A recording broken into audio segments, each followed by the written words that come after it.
So today we're going to get some absolute value and reciprocal review. So we're going to cover everything that we've learned so far in chapter 7. This is all contained in the chapter 7 booklet, including today's lesson, which is on page 15. Here we go. So we'll work on some mixed review of absolute value and reciprocal functions today. Remember, I told you last class that reciprocal functions are not even like related to absolute value functions at all. So it's kind of like a mix match kind of unit that we've dealt with here. The focus for today, though, will be to uncover what you know and what you still need to work on. So basically, every single question that I'll throw at you today, it'll be something that you'll try first, and then we'll go over. So if you even want to just like pause the video here and go through the whole thing, and then watch this video as kind of a guide as to how to do each question, by all means, go for it. It's also important that we really understand the difference between absolute value problems and reciprocal problems. Like I mentioned before, they're completely different. They're not even remotely related. So let's get going. So absolute value. The absolute value just makes whatever is contained inside the absolute value into a positive number. So whatever is inside of it, you know, all of this just gets turned into a positive number. If it's already positive, it did nothing at all. If we have an entire function that is surrounded by an absolute value, that means the y values cannot be negative. So if we had like y equals the absolute value of f of x, what this just basically means is no matter what x you plug in, it's going to spit out a y value that isn't negative because it'll be taken to an absolute value.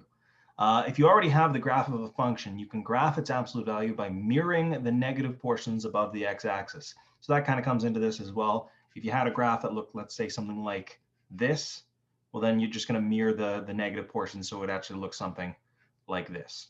That's about all there is to it. Anyway, first question. Draw the graph of the absolute value of the following quadratic. So I give you a quadratic here. I'm just expecting that you use this graph to determine the graph of the absolute value of it. Pause the video here, give this one a try, and I'll go over it. So I'm going to switch colors to blue just so it stands out over the red here. Basically, the absolute value of this function is just going to use your x-intercepts as pivot points, and everything that's negative needs to be flipped up. Now, I want to do this relatively accurately, so I'm going to try to pick a good point to go through. Notice at x is 6, we have y is equal to -6. So that -6 needs to flip up to 6, which is right up here. And then same with over here at -1, it's also going to flip up to 6. And then that kind of helps provide a guide for us. So in other words, our graph is going to go through that. So hopefully I won't butcher this. Let's see. It could have been better. It could have been worse, though. There we go. And then same with this side. Yeah, a little bit worse. Not the end of the world, though. You get the idea. And then I'll also overwrite this, too, because this stuff right here is all going to stay the same. And that's part of the absolute value function as well. So basically, when we're doing the absolute value of a function, in this case, a quadratic, just any of the negative portions get flipped up to be positive. All right, so solving absolute value equations, this is what we did at the very beginning of this unit. Make sure you pause the video here and give these two questions a try. Now we'll go over them. Just a bit of a spoiler alert. These are the exact same two questions that we asked the other day when we were reviewing this. So you might have noticed that, you might not have. Either way, we'll do it though. I'll go over the whole thing again. Basically, you just set what was inside the absolute value equal to the positive version of the one side, or, we should write or 5x minus 4 equals the negative portion of that side. In this case, we'll want to get x all by itself. So you're going to have to add 5 here. So 4x equals 8, and then divide by 4, and you have x is equal to 2. Same with here, it's going to be add 5 on both sides to get positive 2, divide by 4, and you have x is equal to 0.5. Then, of course, you have to check your work. So if we're going to check all of this, you just plug 2 into the original thing. So absolute value of 4 times 2 minus 5 equals 3. If you solve this, I'm not going to walk you through the whole thing. 3 equals 3. That's about all the work you need to show. So in other words, we know x is equal to 2. That is one of our answers. Same with this other one, just plug in 0.5 into it. So 4 times 0.5 minus 5. I'm going to see if that's equal to 3. Well, that's going to be 2 minus 5, so -3. Absolute value of -3 is 3. So 3 equals 3. So that one works as well. That's all you need, right? If this is how much work you show for a check, I'm more than happy, right? Just make sure you're actually calculating it and you're not just like going on a dream and hope that, that it does actually work. As for this other one, once again, the absolute value piece is all by itself. So we just need to say 2x squared minus 3x is equal to 5x, or 2x squared minus 3x is equal to -5x. In this case, because we have a quadratic, like an x squared, we should try to get everything to one side. So this is going to be 2x squared minus 8x equals 0. And then we got to factor this. Good news is because there's no constant term, we can just factor by dividing out some number of x's. In this case, we can take out 2x, so take out a 2x, and that leaves us with x minus 4 equals 0. So that tells us that either x is equal to 0 for this first factor, or for this second factor, x is equal to positive 4. Okay. As for this one, same idea, add 5x to both sides. That gives us 2x squared plus 2x equals 0. Factor out a 2x on this one. You got 2x times x plus 1 equals 0. And that leaves us with x is equal to 0 and x is equal to negative 1. You might remember from when we went over this question before, because we have a duplicate, we can just cross out this other duplicate. We don't have to check x is equal to 0 more than once. So really, we only have 3 different things to check here. So if we're going to start our check, once again, just showing you the amount of work you got to put into this, just say the absolute value of 2 times 0 squared minus 3 times 0. We want to see if this is equal to 5 times 0. Not a huge surprise at 0. This whole thing is going to be 0 minus 0 is just 0, and the absolute value of 0 is 0. So 0 equals 5 times 0, which is also 0. Boom, that one worked. Put a box around it. Move on to the next one. Check 4. So in other words, absolute value of 2 times 4 squared minus 3 times 4. We want to see if that equals 5 times 4. Solve this, right? 2 times 16 is 32. 32 minus 12 is 20. So we got 20. I'll even just write 20 because it's the absolute value of 20. 20 equals 20. Boom, that one works too. Awesome. Last one, negative 1. Throw it in. Absolute value of 2 times negative 1 squared minus 3 times negative 1 equals 5 times negative 1. If you throw this into your calculator, or if you just, evaluate it doing your thing, you're going to find that this is the absolute value of 5 equals negative 5. Well, that means 5 is equal to negative 5, which is not the case. So we're going to say it's not equal to, and not equal to, and not equal to. And therefore, we put a big X here, and we go back to this and we cross this out, right? This is the amount of work I need to see for a check. Like literally just like 2 lines each. This one I went a little extra. If you went to 5 equals negative 5 straight from there, so in other words, if you didn't use this step, I wouldn't care. Just make sure you're actually doing the calculations here. Make sure you're actually checking these, because it's very common that an extraneous root shows up, right? And then go back and make sure you cross out the ones that don't work. Only put boxes around the ones that actually do work. All right, moving on. Graphing absolute value from scratch. I'm going to give you a bit of a disclaimer on this if you haven't already tried to run through these questions before I even started this. This is going to be a weird graph to graph. And the reason being is your vertex is not going to be a bunch of integers. It's actually going to have some decimals in it. And a matter of fact, some of your x-intercepts are also going to be weird. Nevertheless, though, still use the same strategy. Start by finding your vertex and then find your x-intercepts using the strategies we have. You can pause the video here. We're going to go over this one in just a second. All right, to go over this one, vertex. Okay, just like before, to find a vertex, you use the formula x is equal to negative b over 2a. In that case, it's going to be 3 over 2 times negative 2. And 3 divided by negative 4 is negative 0.75. So the x value of our vertex is this really weird negative 0.75. Okay. Now for the y part of our vertex. Again, don't worry about your absolute value yet. We want to find the vertex of the original function. So just plug negative 0.75 into x, ignoring your absolute value bars altogether. I'll spare you the details because I'm sure you can just throw that in your calculator on your own. Y is going to equal 3.125. So your vertex is the coordinate negative 0.75 and positive 3.125. If we're to graph that, we're going to have to be as approximate as we possibly can. Negative 0.75 is probably about right here-ish. And then we're up at 3.125, so just slightly above 3. So I would estimate our vertex to be about right here. Okay, so hopefully that's pretty clear. By the way, when I look at these kinds of questions, really I'm just looking for the fact that you've accurately marked where your vertex and your x-intercepts are. And that, of course, since we're taking the absolute value of this function, that any of the negative stuff has been flipped. Okay, I'll say that again later once we go over it again, but just keep in mind, just make sure you're trying to do this as accurately as you can. Anyway, next up, we should find our x-intercepts as well. We very well could have just started using the 149 rule here, but I think if we have our x-intercepts, that's going to provide us with a little bit more useful information. To find your x-intercepts, you just set this piece in here equal to 0. So negative 2x squared minus 3x plus 2. We set that equal to 0 because where y is equal to 0 is your x-axis. So therefore your x-intercepts. Hopefully we realize by now, in order to find where a quadratic is equal to 0, you need to have it factored, right? So you have to have it as something times something. This is an adapted sum product rule type question. That's the strategy we're going to use to factor this. So we're looking for two numbers with a sum of -3 and a product of -2 times 2, so a product of -4. If you sit and think about those numbers for a second, you're going to see that the two numbers that make that work are going to be -4 and +1. So again, -4, +1. Use those two numbers to split apart the middle term. So this becomes -2x squared. And then remember I said -4 and +1, so -4x plus 1x plus 2 equals 0. Next strategy, put brackets around the first two and brackets around the second two. Since there was a plus sign in the middle, I don't have to change the sign of anything here, so we're good to go. Then you have to ask yourself, what can we factor out of these first two? Well, one thing right off the bat, because I want to make it match this x over here, I'm going to say take out a -2x. So if we take out -2x, that's going to leave us with +1x. And then taking a -2x out of here is going to leave us with a +2. And the reason it became a +2 is because, again, we divided this -4x by -2x. So I made +2. Plus, what can we pull out of these two here? Now, I got to admit, in this course, I find it kind of weird. We haven't done a lot of questions like this. Between x and 2, there's nothing you can actually pull out.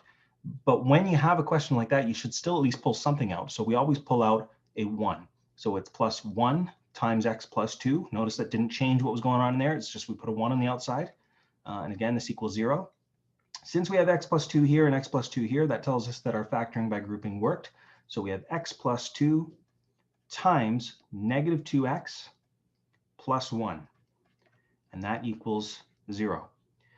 So to find our x-intercepts, we just have to solve where each of these factors individually are equal to 0, because either this is equal to 0 or this is equal to 0 to make the whole thing equal to 0.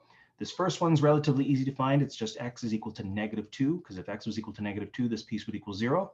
As for this piece, again, you got to think about as if this whole thing was equal to 0. So I would -1 and then divide by -2. That's going to give us x is equal to +0.5. Those two coordinates right here are your x-intercepts. It'd be very, very wise for you to plot them right here and now. So -2 is one of them, and 0.5 is another one of them. And with that, it's starting to kind of take shape. That's about all we really can get going on here for now, but it certainly is better than nothing. The last thing you should do on this to get your graph going is use your 1, 4, 9 rule. And this is going to be a strange one because of just the very awkward placement of our vertex. But let's start with it. Start at your vertex and then go over 1. So that's going to lead me to about right here. And then go up 1 times a. Well, a is -2, so that means I got to go down 2. So this is going down 1, and this is going down 2. So it looks like my point's going to be somewhere along the lines of there. And then, of course, I'll make it symmetrical on the other side, so it's going to be there. Next, we have the 4 part of the 1, 4, 9 rule. So start at your vertex, go over 2 places, and then up 4 times a. Well, 4 times -2 is -8, so we actually have to go down 8. This is where I'm going to be careful. I'm going to count. So 1, 2, 3. Oops, didn't mean to do that. 4, 5, 6, 7, 8. Looks like I'm about right here. And then likewise, we want to make that going on the other side over here. So we'll put it about right there. So that's looking more or less pretty symmetrical. We could do a 9 now, but the trouble here is I know we'll go over 3 places and then 9 times a is 18. That'll take us off the chart. So I think that's really as far as we need to go. So I'll connect the rest of these very lightly with some lines. Again, this one wasn't too good, so I'll try that again, make it more of an arc. That's a bit better. And then that's going to pass down. Ooh, that was awful too. Bear with me here, guys. Bear with me. This is tough. And there we go. That's about as good as I'll get it. And then same with this. Yeah, that's about as good as I'll get it. So again, when you guys are doing this, make sure you use pencil, because this stuff underneath the x-axis needs to flip above. Because remember, this was an absolute value question in the first place. It seems like it's been forever ago since we even, acknowledged that, but it is what it is. So to draw the absolute value of this, we just have to flip all this negative stuff upwards, so it's actually positive. For me, I notice that this point right here could be flipped up, I believe, to about right here. And same with this point, that could be flipped up to about right here. So with that, we will kind of go upwards like so through that point and then continue on. Same with here, upwards like so and continue on. Oh, nope, too wide. There we go, continue on. That'll have to be good enough. And then we'll also re-highlight this. That was really good. Perfect. So that is our absolute value function. And I can erase all this negative stuff down here too, now that that's all done and out of the way. Hopefully that makes some sense. So again, the whole idea here, guys, is make sure you draw the original graph as if there was no absolute value, and then just flip whatever was negative up above the x-axis, because absolute value just turns whatever is negative into a positive. Okay. The hardest part about that is understanding how to graph a quadratic. And I understand if that was a linear equation, it would have been way easier. It's just a line. You just worry about your y-intercept and your slope. But with quadratics, you do need to know how to do those as well. And that was a particularly nasty one. You know, not only was the vertex a really bad number, but it was also an adapted sum product rule. It was just awful. That was just an absolute nightmare. But you know what? It is what it is. All right, moving on. Next up, reciprocal functions. Again, this was totally different than the absolute value functions we did. This has like nothing to do with it. If you ask me like, why is this in chapter 7? What is it doing here? I have no idea what it's doing here. Don't blame me, it's a textbook. We're just following the order because it makes our lives easier, especially during this whole pandemic thing. But just some key things to remember about reciprocal functions is, first of all, the x-intercepts of the original function will be your vertical asymptotes. Those are those dotted vertical lines that your function can't touch. It'll like kind of swerve towards it, but it won't actually touch it. Those are the x-intercepts of your original function. The other really important thing to remember are the points where y equals 1 and where y equals -1 are going to be the same on both graphs. And we call those invariant points because they don't vary. They are invariant. They stay the same. Next up, it is often useful to find the y-intercept of the reciprocal function, as this helps guide your reciprocal graph. You really only have to do that if you're dealing with a reciprocal of a quadratic, but even if you're not, it's still a useful thing to do because it does help guide your reciprocal graph. Last up, after graphing all of the above points, you may want to pick a few more values of x to plug into your reciprocal function because this helps guide your graph even more. Usually you don't have to do that though. I almost never need to do that. And I'm sorry, I'm just starting to lose my voice. I'm just take a sip of water here. All right, we're good to go. Here we are. So graphing reciprocal functions. I've broken this down into 3 steps. Most questions wouldn't have it broken down for you like this, but I do want you to follow these steps. I felt like that last lesson we had was a little unoptimal, so I think we should, really lay into this. So first things first, find the vertical asymptotes of the reciprocal, right? This is your original graph. The reciprocal would be 1 over 2x minus 6. We want to find the vertical asymptotes of this. It's all a matter of perspective. You can think of it as either the x-intercepts of the original guy or the NPVs of this guy. Whatever you think is an easier way of thinking about it, by all means, go for it. I think I kind of prefer saying x-intercepts of this, but some people might say, hey, no, I just want to find the NPVs of this. It's the same thing, right? You're just setting where this is equal to 0 or where this is equal to 0 because it's an NPV. You don't want to divide by 0. So either way you think of it, we want 2x minus 6 equal to 0. You could really say not equal to 0. It's all up to you for a matter of perspective. Since I'm solving for vertical asymptote, I'll just say it's equal to 0. We want to get x all by itself, so add 6 and divide by 2. This is going to be x is equal to 3. Boom, that's it. That's the only one, right? If this was a quadratic, we'd have more than one, most likely. But because this is just a linear reciprocal, it's just going to be one vertical asymptote. There we go. Okay, step 2. Find the invariant points and the y-intercept of the reciprocal. So look at this. We're even building the y-intercept into the question here. Invariant points, again, are just 2 locations. Y is equal to 1 and y is equal to -1. If you had a quadratic reciprocal, there might actually end up being 4 places for this, but it's still ultimately just where y is equal to 1 and where y is equal to -1. So let's solve for these points. Let's say y is equal to 1. So 1 is equal to 2x minus 6. Add 6 on both sides. We have 7 is equal to 2x. Divide by 2, x is going to equal 3.5. Boom, that's one of them, right? So x is equal to 3.5 and y is equal to 1. That's the coordinate of one of your invariant points. Good. Next one, -1 equals 2x minus 6. Add 6 on both sides. We have 5 is equal to 2x divided by 2, and you have x is equal to 2.5. Boom, that's the second one. So the coordinate 2.5, -1. It's going to be another invariant point. Last up, y-intercept of the reciprocal. This is where you got to be careful. It's the y-intercept of the reciprocal, so we have to actually say 1 over 2x minus 6. And a y-intercept occurs where x is equal to 0. So what we're really looking for here is 1 over 2 times 0 minus 6. That is therefore 1 over -6. And I don't have that off the top of my head. I don't even have that in my key. If you want it as an actual number, it's going to be pretty close to 0. 1 divided by -6 is -1.6 repeating, right? So again, it is pretty close to 0. When we graph it, it might as well be like butted right up against where 0 is, just on the negative side of it. Anyway, next step, step number 3. Graph the reciprocal function. You may want to graph the original function first. I'll go a step further than this. I'll say you pretty much always want to graph the original function first, especially when it's a linear graph, because linear graphs are really easy to graph, guys. Like they're really like, I know it's been a couple of years since you've done it, but once you see it, you're like, oh, that's literally it. To graph a linear function, just look at your constant, -6. That's going to be your y-intercept of your original function, right? So in other words, -6 right here. And then this number in front of the x is the slope, right? So we have a slope of 2. That just means we're going to go over 1 up 2, over 1 up 2, over 1 up 2, and so on.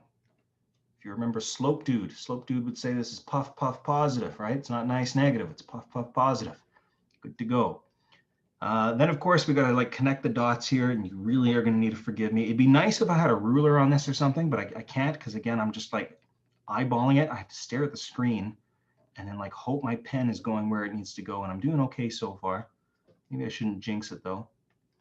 Here we go. You guys have the advantage because, seriously, just use a straight edge on this. It makes it way easier. Anyway, so there we go. That's our original function. Now we want to graph our reciprocal function. I'm going to do this in a different color. We'll go back to our classic red right here. So now we're going to graph the reciprocal function. Use the information you just found out on those previous slides.